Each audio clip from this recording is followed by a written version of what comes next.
Hello, my name is Lance, and welcome to the Urge Podcast. I coach men dealing with intimacy issues, porn addiction, sex addiction, and the emotional patterns that keep us stuck. And if you're listening right now, there's a good chance you're having a hard moment. Maybe you just relapsed. Maybe you've been fighting an urge all day. Maybe you were about to act out and you stopped yourself. Or maybe you're sitting there right now feeling disappointed in yourself and wondering why this keeps happening. If that's where you are, slow down for a moment, take a deep breath. You're okay.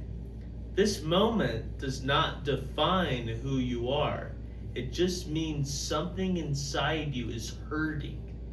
And today, we're going to talk about one of the biggest forces behind that pain. Today, I want to talk about why we shame ourselves. Most people assume shame is just something bad that happens after we make a mistake. But there's actually a deeper reason the mind uses shame. And understanding this can change the way you see yourself. Because in a strange way, shame can actually meet some of our emotional needs. Now that might sound conflicting or confusing at first.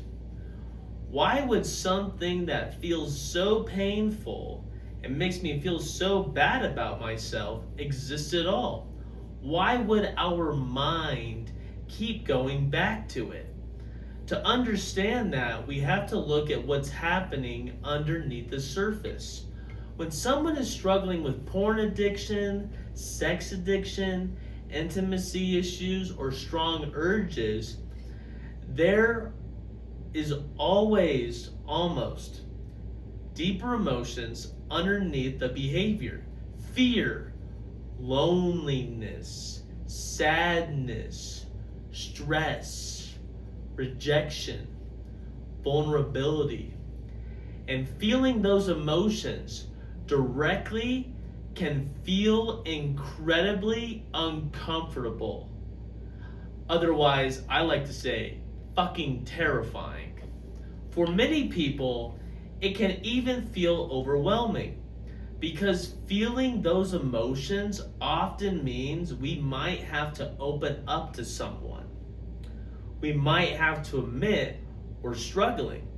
We might have to say something we've been hiding. And that creates risk. Risk of being exposed. Risk of being judged. Risk of being rejected. And the human brain really does not like those risks.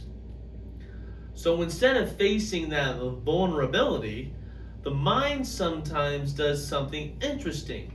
It turns the pain inward. Instead of saying, I'm hurting, the mind says, I'm the problem. What's wrong with me?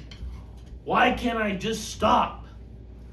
And strangely enough, that can create a sense of control. Because if the problem is me, then maybe I can fix it by trying harder. Maybe I can shame myself into changing. Maybe I can punish myself enough that I won't do it again. So shame becomes a way of feeling like we're taking responsibility without actually risking vulnerability. It allows us to stay in control. It allows us to keep the struggle private. It allows us to avoid exposure and allows us to avoid rejection. It allows us to stay isolated while still feeling like we're doing something about the problem. But here's the problem with that strategy. Shame doesn't actually heal anything.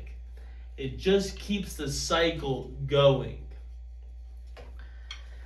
Because the more shame we feel, the more uncomfortable we become. And when the discomfort grows, the brain starts looking for relief.